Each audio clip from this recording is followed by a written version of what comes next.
توکلت علیک یا رب العالمین۔ زندگی میں کچھ چیزیں ایسی ہوتی ہیں جنہیں انسان سمجھنے کی کوشش کرتا ہے ہر پہلو سے، لیکن وہ سمجھ میں نہیں آتی ہے۔ لاقانونیت کس حد تک ہو سکتی ہے؟ اتنے بڑے بڑے صحافی، نامور صحافی جو سچ بولنے میں، جرت مندی میں، جنہوں نے ایک نام کمایا ہے، ان سمیت کوئی اصل مدعے پہ بات نہیں کر رہا، کیونکہ لفافہ صحافی جو ہیں ان کی آلموسٹ ایک پہچان ہو گئی ہے۔ لیکن جن لوگوں کو حق اور سچ کا ساتھ دینے والا سمجھا جاتا ہے، جب وہ اتنی معصومیت کا مظاہرہ کریں اور فوری طور پر ایک بلاگ کریں اور خوشی کے شادیانے بجائیں کہ جیسے کورٹ نے کوئی بہت ہی جرات مندانہ فیصلہ کر لیا ہے، نیشنل اسمبلی میں حقیقتاً حملہ ہوتا ہے۔ یہ کیس آرٹیکل 6 سے کم تو جاتا ہی نہیں۔ جن پریمیسز میں پولیس یا فوج کو جانے کی اجازت نہیں، تو وہاں جا کر انہوں نے قانون توڑا یا نہیں توڑا، یا کس حد تک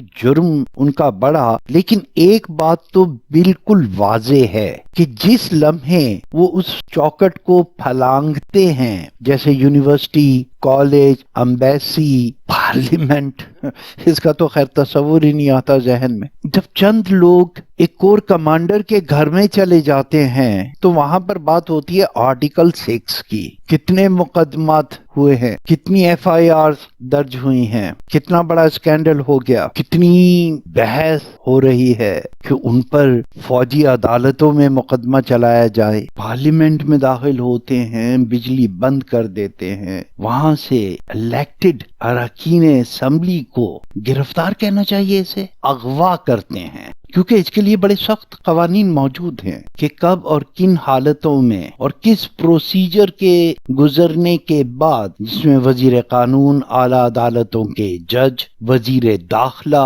اور اسپیکر اسمبلی، یہ تمام لوگ اپنی اپنی جگہ قانون کے دائرے میں رہتے ہوئے مشترکہ کارروائی کریں گے، تب کسی ارکان اسمبلی کو گرفتار کیا جا سکتا ہے۔ اور اسمبلی میں گھسنے کے لیے بھی اتنے ہی مراحل کی ضرورت ہے، لیکن وہاں سے گرفتار کرنا تب بھی بڑا عجیب سا لگتا ہے۔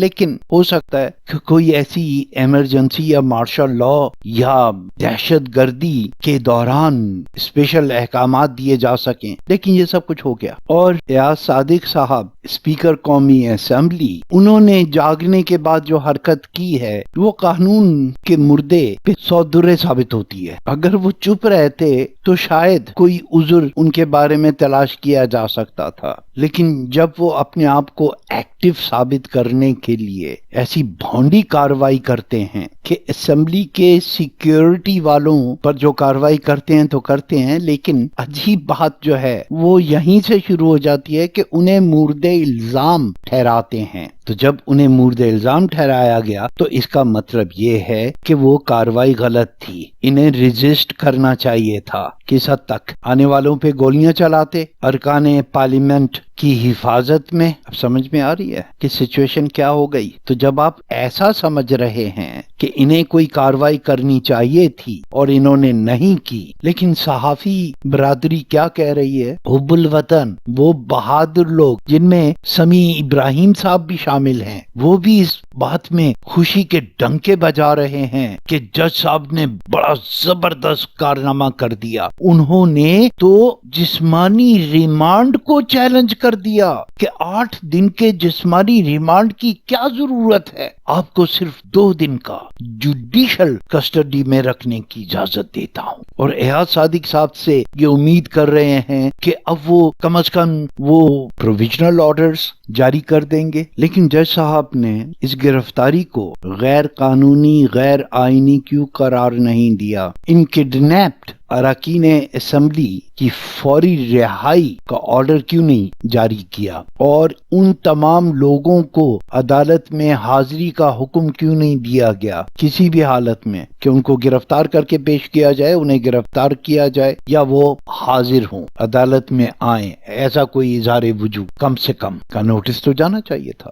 لیکن نہیں۔ تو بہرحال یہ ایک ایسا موضوع اور ایسی ٹیریٹوری نظر آ رہی ہے کہ جہاں ہر کوئی بلیک میل ہو رہا ہے، جھوٹ بولنا نہیں چاہتے، سچ بولا نہیں جا رہا، تو ادھر ادھر سے الفاظ جوڑ کر ایک رپورٹ بنا رہے ہیں، کیونکہ ان میں سے زیادہ تر کی نوکریاں تو رہی نہیں۔ میں بہت سارے ایسے نام لے سکتا ہوں، آپ دیکھیے یہ سوشل میڈیا پر جو مشہور زمانہ لوگ ہیں دن میں کئی رپورٹس کرتے ہیں، لیکن کوئی بھی اتنی جرت نہیں کر رہا کہ حقیقت بیان کر سکے۔ قصے کہانیوں میں خبر پوری کر دیتے ہیں کہ فلاں نے بتایا کہ مجھے فون آیا لامعلوم افراد کا، تو وہ ان سے کچھ تفتیش کر رہے تھے، بس کسی کے کندھے پہ بندوق رکھ کر اتنا بڑا سچ بتا دیا کہ پیچھے ٹیلی فون استعمال ہو رہے ہیں، لوگوں کو دھمکیاں دی جا رہی ہیں، وہ بھی انڈائریکٹ۔ سیدھا سے بتائیں کہ کس کے ایما پہ ہو رہا ہے، کون کر رہا ہے اور کس لیے کر رہا ہے۔ جج صاحب ریمارکس دیتے ہیں کہ عمر ایوب پستول رکھتے ہیں، کیا ہم انہیں نہیں جانتے؟ شعیب شاہین صاحب، ان کو ہم نہیں جانتے؟ یہ کس ٹائپ کی ایف آئی آر ہے؟ انہوں نے تو اس کے پرخچے اڑا دیے اور پورا کوٹ ہنس رہا تھا۔ اتنا بڑا کامیڈی شو کرنے کے بعد انہوں نے 8 دن کے بجائے 2 دن کا ریمانڈ دے دیا، یہ بتاتے ہوئے کہ جن لوگوں پر تم نے مقدمے قائم کیے ہیں ہم جانتے ہیں، اور ہم یہ بھی معلوم ہے کہ تم نے یہ حرکت کیوں کی ہے، کتنی بھونڈی، کتنی غلط کی ہے، کتنی جھوٹی ایف آئی آر لکھی ہے، اور تم کہاں سے انہیں اٹھا کے لائے ہو یہ تک ہمیں معلوم ہے۔ پھر وہ 2 دن کا اعلان کرتے ہیں۔ کوئی بات سمجھ میں آتی ہے؟ سمیع ابراہیم صاحب سے میری بات ہو تو میں کہوں کہ بھائی میں آپ کی مجبوری سمجھ رہا ہوں، باخدا اس عمر میں انڈر ویئرس میں تاریں یقیناً برداشت نہیں ہوں گی، لیکن دوسری طرف کس ضمیر اللہ نے آپ کی کنپٹی پہ بندوق رکھی ہے؟ ضرور کریں۔ وہ ارشاد بھٹی صاحب ایک سانس میں 10 اور 20 ریفرنس دے دیا کرتے تھے، وہ لوگوں کو پسند ہی اس لیے آتے تھے، اب بلا وجہ کا بلاک کرتے ہیں، نہ کوئی سر نہ کوئی پیر، وہ خبر جو پہلے سن لی ہوتی ہے 10 دفعہ۔ سمجھ میں آتی ہے بھائی آپ لوگوں کی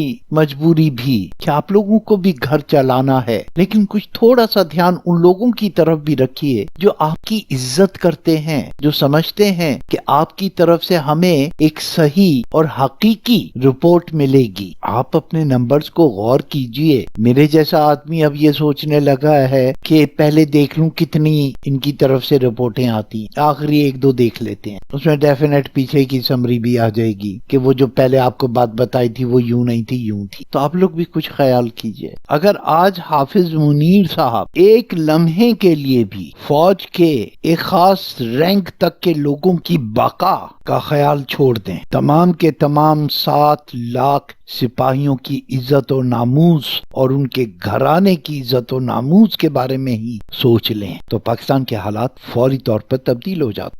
لیکن وہ ایک آکوپائیڈ آرمی کے بنائے ہوئے قوانین سے فائدہ اٹھانے والے ایک خاص رینک تک کے لوگوں کے مفاد کی حفاظت کر رہے ہیں، پاکستان کی نہیں، اور اس کو پاکستان کا مفاد قرار دے رہے ہیں۔ مثالیں حضرت عمر کی دی جاتی ہیں، لیکن توہین عدالت، توہین جج، توہین جی ایچ کیو، توہین پاک افواج کیا ہے؟ بہرحال ان گرفتاریوں کی کوئی قانونی حیثیت نہیں ہے، لہذا اسپیکر قومی اسمبلی کو چاہیے کہ وہ اقرار کریں کہ وہ اپنی ذمہ داریوں میں ناکام رہے ہیں، وہ اس عہدے کے اہل نہیں ہیں۔ اگر وہ قومی اسمبلی کے کسی سیکیورٹی والے پر اعتراض کرتے ہیں تو اس کا مطلب یہ ہے کہ اس تمام کارروائی کو انٹروژن مانا جا رہا ہے، ایک حملہ تصور کیا جا رہا ہے، اور سیکیورٹی ارکان اسمبلی کی حفاظت میں ناکام رہی ہے، تو انہیں خود سپریم کورٹ میں ایک پٹیشن داخل کرنی چاہیے کہ میرے ارکان اسمبلی کو فوری طور پر اغوا کرنے والوں کے جنگل سے چھڑوایا جائے، انہیں آزاد کروایا جائے اور انہیں اغوا کرنے والوں کو